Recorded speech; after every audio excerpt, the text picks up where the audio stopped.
Moi, mä olen Manna ja tänään tehdään fursuit huivi. Mulla ei ole tassuja sen takia tänään, koska mä tarvitsen mun sormia ja tassujen kanssa on köypeillä tehdä.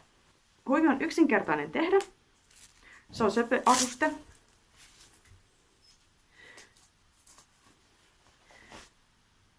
Ja se elävöittää sun suittia. Mun huivit on kaksipuoleisia, mutta niistä voi tehdä myös yhdellä kuosilla olevan. Mun huiveissa on tarrakiinnitys, koska mä haluan, että mä saan hyvin nopeasti tarpeen vaatiessa huivin pois. Eli se, mitä sä tarvitset, on kangasta. Mulla on 2 erilaista kangasta, koska mä teen taas kaksipuoleisen huivin. Sä tarvitset mittanauhan. Jos sulla ei ole mittanauhaa, niin esimerkiksi kengännauha käy. Tai ihan minkä tahansa, millä sä saat katsottua, että miten iso sulla on toi kaulan ympärysmitta. Nuppineuloja tai klipsejä. Sakset. Kynän. Ja tarranauhaa. Ompeluun sä tarvitset neula ja lankaa tai ompelukoneen. Ihan ensimmäisenä sun tarvitsee mitata, kuinka iso sun kaulan ympärys on, kun sulla on suittipää päässä. Ja kun sä mittaat tämän ympäryksen, niin jätä sinne vähän tilaa, koska sä et halua, että sä kuristut siihen. Tämä mun huivi on hyvin löysä, koska tätä ei ole tehty tälle suitille, vaan tää on tehty Willowlle. Se mitta, minkä sä saat, se on huivin pitkä sivu. Eli tämä, mikä tulee sun kaulan ympärille. Pitkä sivu tulee ylös. Eli pitkä sivu on sun kaulan ympärysmitta ja se tulee ylös. Keskeltä huiven kärkeen mitattuna mä pidän mittana noin 40 senttiä. Huivin kärjestä voi tehdä pyörän, niin kuin tässä mun toisessa huivissa on, tai sitten terävän, niin kuin tässä toisessa. Tarrakiinnityksen sijaan voi tehdä esimerkiksi napin, tai sitten voi jättää kokonaan kiinnityssysteemin tekemättä ja vaan solmia päät yhteen. Mutta se tarkoittaa sitä, että sulla pitää olla vähän enemmän tilaa täällä päissä. Jotta mä saan palan, joka on oikean kokoinen, niin mä katson leveydeltään sen mitan, että se on yhtä paljon kuin mitä se mun pitkä sivu. Sen jälkeen mä katson korkeuden, että se on se noin 40 senttiä, jota mä käytän. Ja vedän siitä 40 sentistä viivan, jolloin mä saan oikean kokoisen palan, josta mä voin alkaa tekemään huivia. Eli kun sä olet saanut palan mitattua, joka on oikean korkuinen, eli sen noin 40 senttiä, oikean levyinen, eli pituudeltaan se kaulan ympärys, niin sitten sä taitat sen palan kahtia, jolloin sä saat keskikohdan. Ja tuosta keskikohdasta sun pitää vetää viiva yläkulmaan, jonne jätetään muutaman sentin pituinen alue, eli se ei mene ihan tuonne suoraan nurkkaan, vaan vähän sen alapuolelle. Siihen tulee nimittäin sitten se tarranauha. Eli kun mun tarranauha on noin 2 senttiä leveätä, niin mä jätän sinne vähän enemmän tilaa. Viivan vetämisessä voi käyttää apuna mittanauhaa tai esimerkiksi viivotinta. Niin tulee varmasti suora. Eli katsotaan, että toi toinen pää on vähän alempana kuin mitä toi kulma. Ja täällä päässä katsotaan, että se menee kulmaan, jos haluaa sen terävän kulman siihen huiviin. Tai sitten vähän tuohon pois kulmasta, niin saa vähän pyöremmän kulman aikaiseksi. Jos ei ole tottunut tekemään käsitöitä, niin suosittelen oikeasti käyttämään apuviivoja. Eli nyt mulla on täällä tilaa täällä päässä. Tuli vähän runsaampi tila, mutta se ei ikinä haittaa. Ja mulla on toinen kulma terävä. Ja nyt kun mulla on tämä yksi pala täysin leikattu, niin mä voin pitää sitä esimerkkinä sille, kun mä piirrän toisen palan. Jos te käytätte tämmöistä, missä on kuvioa, niin pitäkää huolta siitä, että se kuva tulee oikein päin, eikä mene kangasta hukkaan. Eli tässä vaiheessa, kun piirretään tämä toinen pala, niin sillä ei ole vielä merkitystä, että onko nämä niin sanotut oikea ja nurja puoli miten, koska ne on symmetrisiä. Ainoa millä on väliä se on tosiaan, että jos sulla on kuviota siinä kankaassa, niin katsot, että se tulee sitten oikein päin. Nämä palat voi kiinnittää toisiinsa nuppineuloilla, jotta ne pysyy ihan varmasti paikoillaan. Ja sitten sä saat oikeasti ne samankokoiset palat.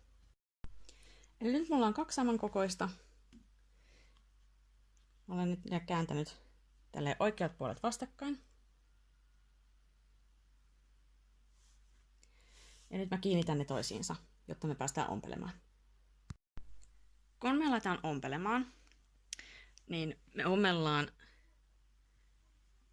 joka sivu, paitsi jätetään yhteen kohtaan semmoinen aukko, esimerkiksi tänne päähän, minkä kautta me pystytään sitten kääntämään tää ympäri. Eli johonkin kohtaan pitää jättää se reikä. Ei ommella sitä ihan täysin umpeen. Ja sen reiän tosiaan pitää olla semmoinen noin 5-10 senttiä, jotta se on helppo kääntää. Se reikä laitetaan kuitenkin umpeen sitten myöhemmin. Eli tämän ompeluosion voi tehdä myös käsin, mutta koneella se menee paljon nopeammin. Mä käytän suoraa ommelta, mutta sen voi tehdä myös siksakilla, jos haluaa. Eli nyt mä jätin siis tänne pitkän sivun toiseen päähän tämän ompelematta ja mä käännän tämän huivin sen kautta. Mä jätän mielelläni ton aukon tosiaan tonne kiinnityskohdan päähän, jotta se jää sitten varmasti piiloon, koska sinne tulee kuitenkin ommel siihen ns. Oikealle puolelle. Se voi myös jättää sinne pitkään sivuun. Jos haluaa nämä saumat saada oikein kunnolla auki, niin tämän huivin voi silittää tässä vaiheessa. Silityksen voi tehdä myös viimeisenä, mutta jos sulla on sitä tarranauhaa täällä, niin se on muovista tehty, joten se saattaa sulaa. Eli suosittelen silittämään tässä vaiheessa, jos haluatte saada nämä saumat auki. Kun huivi on käännetty, niin tämä missä on tämä aukko, käännetään sieltä noin reunat tonne sisäänpäin ja ommellaan tämä umpeen. Näin. Ja nämä langanpätkät sitten, mitkä jää yli, niin ne siistitään, eli leikataan tuosta ihan juuresta poikki. Seuraavaksi voitte sitten kokeilla huivia kaulan ympärillä, onko se oikean mittainen. Sen ei pitäisi kiristää. Se pitäisi tuntua ihan hyvältä. Sun pitää pystyä hengittämään siinä, kun se on sun kaulassa. Jos se on liian kireä, niin hätä ei ole tämän näköinen. Mä kerron vinkin, miten te saatte tehtyä huivista paremman, jos se kiristää. Eli jos teidän huivi on jostain syystä liian kireä, eli mittausvaiheessa on tullut vähän virhe, siihen ei ole jätetty tarpeeksi sitä löysää kuitenkaan tuonne, niin ei haittaa. Otatte ylijäänyttä kangasta, teille jää sitä kuitenkin, kun te leikkaatte nuo kolmiot irti. Otatte ylijäänyttä kangasta, teette siitä semmoisen suorakaiteen, joka on yhtä leveä tästä, kuin mitä teillä on tämä pää. Ja sitten vaan ompelette sen kiinni tuohon jatkoksi. Ja ompelette sen molempiin päihin.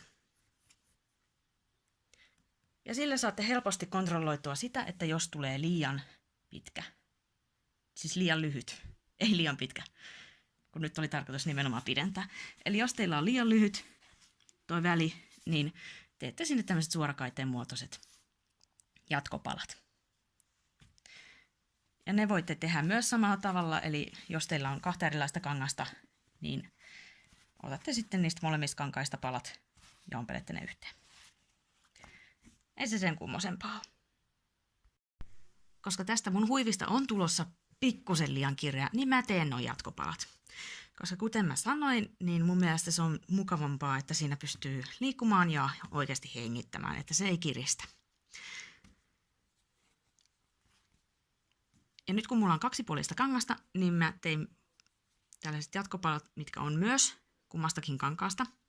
Ja mä ompelen ne yhteen 3 sivulta ja käännän ne. Nyt mä olen siis tehnyt nuo jatkopalat tonne.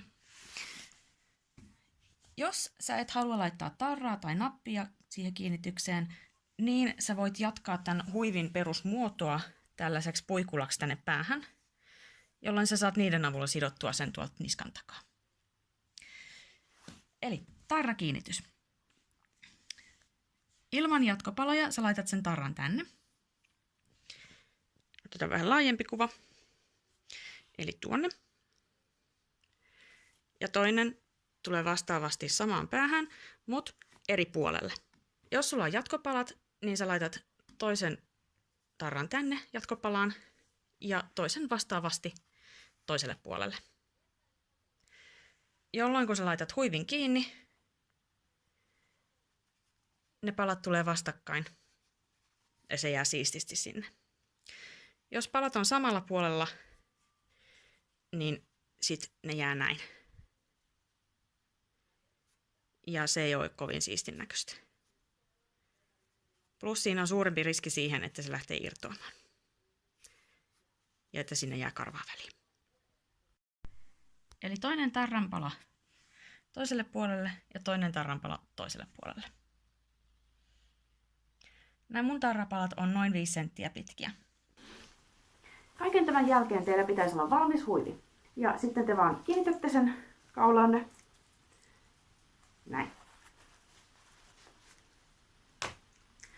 Eli muistakaa mitata, leikata huolellisesti. Mun kangas oli melkein oikean mittainen, koska mä tein eilen itselleni tyynyn päälliset. Ja mä käytin jämäkankaita. Lyhyestä saa pidempää, mutta sitten joutuu tekemään vähän ekstra töitä.